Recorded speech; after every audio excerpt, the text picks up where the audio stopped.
अस्सलाम वालेकुम नाज़रीन। प्रोग्राम काश 24 कलाक सां गॾु मां तव्हांजो मेज़बान बरकत बलोच हाज़िर आहियां। नाज़रीन, सभ खां वधीक ज़िंदगी में सभ खां वॾो नुक़सानु जान जो आहे ऐं सभ खां क़ीमती शइ ज़िंदगी आहे। पर ख़ासि तौर ते ॿियनि वाक़िअनि खां हटी करे हादसनि में इंसानी जानुनि जो ज़यान मामूल बणियल आहे ऐं मुख़्तलिफ़ इलाइक़नि में हादसनि सबबु केतिरा ई माण्हू ज़िंदगी जी बाज़ी हारिजी वञनि था ऐं मौत जे वर चढ़ी वञनि था। अॼु असां मुख़्तलिफ़ इलाइक़नि में रुख़ कंदासीं जेके हादसनि दौरान माण्हू फ़ौत थियनि था। उन्हनि इलाइक़नि में इन्हनि हादसनि जो कहिड़ो कारण आहे, छो त मुख़्तलिफ़ इलाइक़नि में थींदड़ हादसनि जो जेको अंग आहे उहो ॾींहों ॾींहुं वधी रहियो आहे। इन हवाले सां सभ खां पहिरें रुख़ कंदासीं असां सेवण जो, जिते काश जो नुमाइंदो निज़ामुद्दीन गंभीर मौजूदु आहे। सेवण जी ॻाल्हि कजे त सेवण में हज़ारे लखे माण्हू पांधियाड़ा बि पहुचनि था ऐं दादू ऐं मुख़्तलिफ़ इलाइक़नि खां जामशोरो खां या लाड़काने खां रस्ता इस्तेमालु कया वञनि था। पर ख़ासि तौर ते उतां जे रस्तनि जी जेका सूरत हाल आहे उहा बहितर नज़र कान थी अचे। पर हिन वक़्तु असांखे जॉइन कयो आहे निज़ामुद्दीन गंभीर, उन सां राब्तो कंदासीं। जी निज़ाम, असांखे इहो ॿुधायो त हिन वक़्तु तव्हां कहिड़े रोड ते मौजूदु आहियो ऐं इन रोड जे हादसनि जो सबबु कहिड़ो आहे? तव्हांखे ॿुधायां त हिन वक़्तु मां मौजूदु आहियां सेवण टू जामशोरो रोड, जेको हिन जो नालो ॿियो आहे सेवण टू जामशोरे रोड खे कातिल रोड सॾियो वेंदो आहे। तव्हां ॾिसो पिया त हीअ टू वे आहे, हिते वन वे न आहे। काफ़ी सालनि खां हिते तमामु ट्रैफिक सेवण खां जामशोरे रोड ते वधी वई आहे। लाड़काने खां हेवी गाॾियूं अचनि थियूं, कराची खां। पर हिते मां तव्हांखे इहो ॿुधाईंदो आहियां, रोज़ानी बुनियाद ते एतिरा त एक्सीडेंट थींदा आहिनि जो 5 खां 6 10 डेली माण्हू अजल जो शिकार थींदा आहिनि। एतिरा त ॾींहं में पखी बि कोन वञा। हिते हिन तक ज़िले जामशोरे जो त ऐं सेवण तक जो MPA वज़ीर अला सिंध सैद मुराद अली शाह आहे, पर ख़बर नथी पए। हितां जो MNA बि असांजो पंहिंजो आहे सेवण तलके जो। हितां जा 2 MPA बि ज़िले जामशोरे जा आहिनि, पर ख़बर नथी पए त हिन रोड ते छो नथा नज़र फेराइनि। हीउ उहो कातिल रोड थी वियो आहे जिते रोज़ानी जे बुनियाद ते अलाए केतिरा एक्सीडेंट थींदा आहिनि ऐं काफ़ी माण्हू अजल जो शिकार थींदा आहिनि। तव्हांखे हीअ मुंहिंजे कैमरामैन ॾसे रहिया, ॾिसो त कहिड़ी डाइवरेशन आहे। हीअ केतिरनि सालनि खां हीअ रोड रहियल आहे। हिन रोड ते इलाही एक्सीडेंट थींदा आहिनि, पर ख़बर न आहे छो हिन रोड खे इन महिल ताईं वन वे करण में एतिरो टाइम लॻो आहे। वॾी महिरबानी निज़ामुद्दीन गंभीर, असांखे तव्हां तफ़सीलनि जामशोरो ऐं सेवण रोड जे टू वे हुजण सबबु हादसनि जे हवाले सां आगाह कयो। हाणे रुख़ कंदासीं घोटकी जे इलाइक़े खानपुर महर जो, जिते मौजूदु आहे KTV काश जो नुमाइंदो अयाज़ शर। जी अयाज़, असांखे इहो ॿुधायो त खानपुर महर या घोटकी जी जेके रोड रस्तनि जी सूरत हाल आहे उहा कहिड़ी आहे, छो त घोटकी ज़िलो जेको आहे कराची खां पोइ सभ खां वधीक रेवेन्यू जनरेट कंदड़ ज़िलो आहे ऐं हिते वॾियूं इंडस्ट्रीज़ मौजूदु आहिनि। उतां यकीनन ज़रात जे हवाले सां या आम ज़िंदगी जो जेका आमदरफ़्त आहे उहा तेज़ी सां जारी रहे थी। त ज़िले घोटकी जे रोड रस्तनि जे हवाले सां तव्हां असांखे आगाह कंदा? बिल्कुलु आवां ॿुधाईंदो हलां त शहरनि जी जेको तरक़ीअ जो दारोमदार हूंदो आहे उहो रोडनि रस्तनि ते ई हूंदो आहे। पर हिते ॻाल्हि कजे असांजे ज़िले घोटकी जी, त हिन जा जेके नंढा वॾा शहरनि जा जेके रोड नी उहो मुकमल तौरु तबाहाली जो शिकार नी। हिन वक़्तु जंहिं रोड ते असीं बीठा आहियूं हीउ सुचियारो खां लुंड बाज़ार तरफ़ ईंदड़ रोड आहे, जेको तक़रीबन 8 खां 10 किलोमीटर ते मुश्तमिल आहे, जेको गुज़िरियल 8 सालनि खां तबाहाली जो शिकार आहे। जॾहिं त हिते इमरजेंसी में कंहिं मरीज़ खे इस्पताल खणी वञण जे लाइ 15 मिंटनि जो जेको सफ़र आहे उहो कलाकनि में तय थिए थो। वॾी महिरबानी अयाज़ शर, असांखे तव्हां तफ़सीलनि घोटकी जे हवाले सां आगाह कयो। हाणे रुख़ कंदासीं असां ज़िले नौशर फिरोज़ जो। हिन वक़्तु असांजो नुमाइंदो मिठाणी मां मौजूदु आहे निज़ामुद्दीन मशहूरी। निज़ामुद्दीन, ज़िले घोटकी जियां दादू जियां या सेवण जियां जामशोरे जियां का बहितर सूरत हाल नौशर फिरोज़ जी बि नज़र नथी अचे। हिन वक़्तु तव्हां किथे मौजूदु आहियो ऐं ख़ासि तौर ते जंहिं रोड ते तव्हां मौजूदु आहियो इन रोड ते जेके हादसा थियनि पिया या क़ीमती जानियूं ज़ाया थियनि थियूं, इन जी वजह कहिड़ी आहे?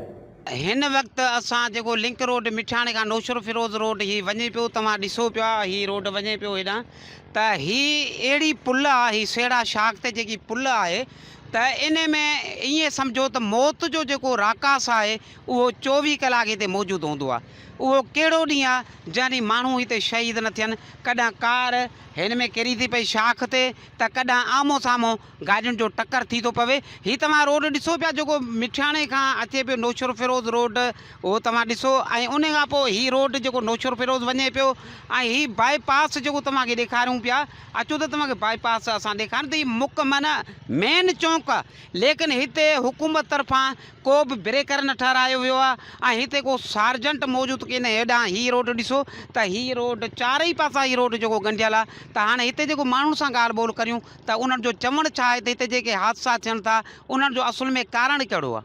ऐं मुख़्तलिफ़ वॾनि हादसनि खां माण्हू बची सघनि। ऐं ॿिया जेके अवामी लंघनि खां सवाइ जिते किरास ऐं पुलूं आहिनि उते ट्रैफ़िक जे हवाले सां ट्रैफ़िक लॉ जे मुताबिक़ ट्रैफ़िक सार्जन मुक़ररु कयो त जीअं इलाइक़े जे माण्हुनि खे आगाही अची वञे त ई ट्रैफ़िक जे निज़ाम खे बहितर बनाए सघनि। आउं हिन KTA जो निवायत शुक्रगुज़ार आहियां जंहिं हिन स्पीड ब्रेकरनि ऐं अवामी लंघनि जे हवाले सां हिन स्टोरीअ ते कवरेज ठाही ऐं असांखे टाइम ॾिनो त असां हिन मौक़िफ़ ते ॻाल्हायूं। महिरबानी। थोरे फ़ासिले ते सड़ा मनर ते हिकिड़े पुल तमीर थियल आहे ऐं चारों तरफ़ खां आमद रफ़्त रोड हले पियो थो। तमामु बहितरीनु रोड आहे ऐं जतोई खां दलीपोटन ताईं ऐं मिठाणी खां पडीदन ताईं नौशारे ताईं इहो रोड हले पियो थो। चारी तरफ़ तमामु सवारी माशाल्लाह तमामु बहितरीनु पई थी हले पर इंतिज़ाम न आहे ऐं असां इंतिज़ामिया खां पुरज़ोर मुतालबो था कयूं ऐं असां अपील था कयूं त बराए महिरबानी हिते को सार्जेंट हिकिड़ो ट्रैफ़िक पुलिस जो हुते तैनात कयो वञे जीअं असांजो रोज़मर्रा जो इहे एक्सीडेंट जेके थियनि पिया था उन्हनि खां बचायो वञे। को बि हिते न ब्रेकर ठाहिया विया आहिनि न जेको आहे सो को बचाव जो उपाउ वरितो वियो आहे। असांजो पुरज़ोर मुतालबो आहे DC नौशारो फिरोज़ खां ऐं टाउन इंतिज़ामिया खां त हिते चारो तरफ़ झाका लॻाए ऐं जेको आहे माण्हुनि जूं ज़िंदगियूं बचायूं वञनि।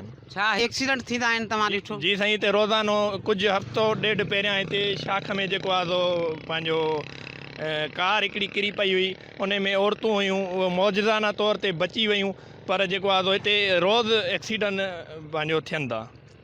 असां हिते जे हिसाब सां रोज़ जी मामूल जी ॻाल्हि आहे, रोज़ानो हिते एक्सीडेंट पिया था थियनि ऐं उन खां पोइ हिते जेको आहे या गैलरी लॻाई वञे या वरी पुलिस जो अमलो हिते मुक़ररु कयो वञे एक्सीडेंट खां जीअं बचा थी सघे या वरी को अहिड़ो एक्शन कयो वञे या अञा बि रोड खे वेकिरो कयो वञे या हिते ब्रेकर हया वञनि अहिड़ा जो एक्सीडेंट खां माना जीअं बचा थी सघे। असां त रोज़ानो इहो ई सोचींदा आहियूं त यार हिते एक्सीडेंट पिया था थियनि पोइ आहे हिते रोज़ हादसा थियनि था ऐं हिते को बि ब्रेकर न आहे, ब्रेकर हणाए वञे कई माण्हू मारिया वञनि था। हुकूमत खे असांजो ऐलान आहे त हिते सिपाही बिहार हितां जा मुख़्तलिफ़ रवासी आहिनि ऐं अचण वञण वारा माण्हू आहिनि उन्हनि जो तव्हां मौक़िफ़ ॿुधो त हिते 24 कलाक राकास जेको आहे मौजूदु हूंदो आहे। मौत जो जेके माण्हुनि खे मौत जे मुंहं में वठी वेंदो आहे सभिनी जो ॻाल्हाइण तव्हां ॿुधो त हिते या त ब्रेकर चारई तरफ़ लॻाया वञनि या वरी हिते जेको आहे हिकिड़ो सार्जेंट मुक़ररु कयो वञे त जीअं हादसा खां माण्हू बची सघनि। वरी महिरबानी असांखे निज़ामुद्दीन मशहूरी तव्हां राकास मौत जो राकास बणियल पुल जे हवाले सां आगाह कयो। यकीन नौशरो फिरोज़ इंतिज़ामिया खे नोटिस वठणु घुरिजे ऐं हीअ जेका मौत जो परवानो बणियल सेहड़वाज पुल आहे इन जे हवाले सां सोचणु घुरिजे त जीअं क़ीमती जानियूं जेके आहिनि बची सघनि। हींअर असीं रुख़ कंदासीं जेकाबाद जे इलाइक़े बाहू खोसो जो जिते मौजूदु आहे KTV जो नुमाइंदो तबसुम खोसो। तबसुम पूरी सिंध जी सूरत हाल जी ॻाल्हि कजे त उहा का बहितर नज़र कान थी अचे ऐं उते बि हादसा मामूल बणियल आहिनि ऐं क़ीमती जानियुनि जो ज़ियान जेको आहे उहो जारी आहे पर इंतिज़ामिया जे हवाले सां ॻाल्हि कजे त को ख़ासि तहरुक नज़र कोन थो अचे। त जेकबाद जे हवाले सां असांखे ॿुधायो त जेकबाद जंहिंमें जेके मुख़्तलिफ़ रोड रस्ता आहिनि या उन्हनि ते जेके हादसा थी रहिया आहिनि उन्हनि जो अहम वजह रोड रस्ता आहे या का ॿी? जी बिल्कुलु नाज़रीन, रोड आसानी जी अलामत हूंदा आहिनि ऐं शहरनि जे तरक़ीअ जो जेको दारोमदार आहे उहो रोडनि ते ई आहे।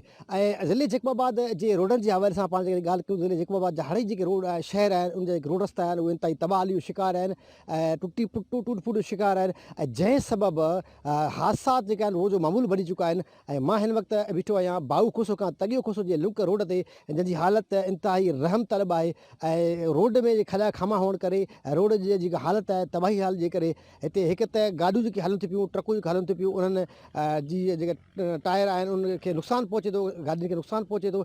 ऐं बाहू खोसो खां जेकबाबाद ताईं बाहू खोसो खां ठुल ताईं जेका रोड आहे मेन रोड आहे उनजी हालति बि इंतिहाई रहम जोगी आहे जंहिंसां उते इलाही जेके ट्रांसपोर्ट आहे अचे वञे थी ट्रांसपोर्ट में जेको हादसात आहिनि उहे हादसात मामूल बणिजी विया आहिनि। हितां जा जेके इलाइक़े वासी आहिनि ऐं हितां जेके ट्रांसपोर्ट हज़रात आहे उहे इंतिहाई अज़ाब वारी ज़िंदगी वारा हेठि आहिनि। हिकु त जेको सफ़र आहे उहो सफ़र जेकर करे अधु कलाक सफ़र आहे त कलाक ॾेढ खां मथे उहो तय थिए थो जंहिं सबबु हिकु त जेके सीरियस जेके मरीज़ आहिनि इंतिहाई ख़राबु हालत में रोड जी ख़राबु हालत सबबु उहे या त रस्ते में दॿ ॾियो वञी छॾनि ऐं जेके डिलीवरी जे लाइ जेके हिते वेंदा आहिनि औरतूं वेंदियूं आहिनि गाॾियुनि ते वेंदियूं आहिनि ख़ासि कारनि ते या डाट्सन ते पिकअप डाट्सन ते वेंदियूं आहिनि उहे बि रस्ते में ई वेम करे छॾनि इन जे हवाले सां हितां जे लोकल माण्हुनि मक़ामी माण्हुनि सिंध सरकार खां मुतालबो कयो आहे त रोड जी जेका हालत आहे उन ते राम खाई रोडनि जी जेका उहा हालत सुधारी वञे। जी वॾी महिरबानी तबसुम खोसो तव्हां असांखे तफ़सीलनि आगाह कयो त जेकाबाद जी सूरत हाल बि बहितर न आहे उतां जा बि रोड रस्ता तबाहली जो शिकार आहिनि। हींअर असां सां लाइन ते मौजूदु आहे सुल्तानपुर मां मोहरम अली मलिक। मोहरम समूरी सिंध जो असां सफ़र कयोसीं उते थींदड़ हादसनि जे हवाले सां जेको मोहरक साम्हूं आयो आहे जेकी वजह साम्हूं आई आहे उहा रोड रस्तनि जी ख़स्ता हाली आहे त ख़ासि तौर ते सुल्तानपुर पनो आकिल जे हवाले सां आगाह कजो ऐं तव्हां किथे मौजूदु आहियो त इन्हनि रोडनि जी सूरत हाल कीअं आहे? जी बिल्कुलु हितां जे इलाइक़े जा जेके बि रोड रस्ता आहिनि सभी नकारा बणियल आहिनि। आउं जंहिं रोड ते मौजूदु आहियां तव्हां ॾिसी रहिया आहियो हीअ रोड बि ॾिसो पिया ज़बून हाली जो शिकार आहे ऐं विख ते खॾा पइजी विया आहिनि। हिन रोडनि ते हादसनि जो अहम कारण इहो ई आहे त हिन रोडनि जो मरमती कमु न थी रहियो आहे ऐं जेको आहे हादसा रोज़ाने तौरु मामूल बणियल आहिनि। हिन रोड जे लाइ इलाइक़े वासियुनि तक जे चूंडियल नुमाइंदनि खे ऐं इंतिज़ामिया खे बार बार अपीलूं कयूं आहिनि मगर उन्हनि जी काई बि कोशिशि साम्हूं नज़र कोन आई आहे। ऐं ख़ासि तौर ते इमरजेंसी तौरु जेकॾहिं मरीज़नि खे इस्पताल ॾांहुं वरितो वेंदो आहे त मरीज़ पंहिंजो रस्ते में ई दम ॾेई छॾींदा आहिनि। इलाइक़े वासियुनि तक जे चूंडियल नुमाइंदनि खे ऐं इंतिज़ामिया खे वरी बि इहा ई पुरज़ोर अपील कई आहे त जेके हादसा आहिनि हादसनि जो सबबु आहिनि उहे आहिनि हिन इलाइक़े जा रोड रस्ता उन्हनि खे जेको आहे सो नए सिर तामीर कराए ॾिनो वञे। वॾी महिरबानी मोहरम मलिक तव्हां असांखे पनो आकिल सुल्तानपुर जे हवाले सां आगाह कयो त जेके हादसा थियनि था वाक़िया थियनि था इहे ख़ासि तौर ते रोडनि जी तबाहली जे हवाले सां थियनि था। वॾी महिरबानी असांखे रिपोर्टर्स जॉइन कयो हो बाबू खोसो मां तबसुम खोसो ऐं जामशोरो सेवण शरीफ़ मां असांखे निज़ामुद्दीन गंभीर ऐं नौशरो फिरोज़ जे इलाइक़े मिठाणी मां निज़ामुद्दीन मशहूरी ऐं उनखां अलावा असांखे खानपुर महर मां अयाज़ शर जॉइन कयो हो ऐं मुख़्तलिफ़ इलाइक़नि मां रिपोर्टर्स असां सां साण हुया। मोहरम अली मलिक सुल्तानपुर मां ख़ासि तौर ते ॻाल्हि कजे पूरी सिंध जी त सिंध जे मुकमिल रोड रस्तनि जी सूरत हाल जेका आहे बहितर न आहे ऐं क़ीमती जानियुनि जो ज़ियान असां वटि मुख़्तलिफ़ इलाइक़नि मां ख़बरूं मिलनि थियूं जिते रोज़ जे बुनियाद ते माण्हू मौत जे वर चढ़ी रहिया आहिनि ऐं ओवरटेकिंग जी ॻाल्हि कजे या तेज़ रफ़्तारी जी ॻाल्हि कजे या वन व्हीलिंग जी ॻाल्हि कजे त उन्हनि जे हवाले सां हिकिड़ी खुलियल छूट मिलियल आहे या उतां जेका लापरवाही जो सिलसिलो आहे यकीनन ट्रैफ़िक पुलिस खे उते किरदारु अदा करणु घुरिजे लेकिन को बि किरदारु साम्हूं नज़र नथो अचे। रोड रस्तनि ऐं इंतिज़ामिया जी अदम तवजही सबबु क़ीमती जानियुनि जो ज़ियान थी रहियो आहे। इन करे सिंध सरकार खे फौरी तौर ते इन हादसनि खे रोकण जे हवाले सां ऐं क़ीमती जानियूं बचाइण जे हवाले सां तहरीक वठणु घुरिजे। हीउ हुयो अॼु जो प्रोग्राम काश 24 कलाक। इंशाल्लाह सुभाणे कंहिं ॿिए मौज़ू सां हाज़िर थींदासीं। तेसि ताईं साथ सलामत पंहिंजे मेज़बान बरकत बलोच खे ॾींदा इजाज़त ऐं ॾिसंदा रहो KTV न्यूज़। राब्तनि जो तेज़ तरीन नेटवर्क सोशल मीडिया ऐं हाणे KTV जी लाइव नशरियात तव्हांजे मोबाइल स्क्रीन ते तव्हां ॾिसी सघो था फेसबुक ते KTV ऐं YouTube ते KTV जी लाइव नशरियात त पोइ YouTube ते काश न्यूज़ सब्सक्राइब कयो ऐं फेसबुक ते काश न्यूज़ फॉलो या लाइक कयो ऐं जुड़िजी वञो KTV न्यूज़ सां।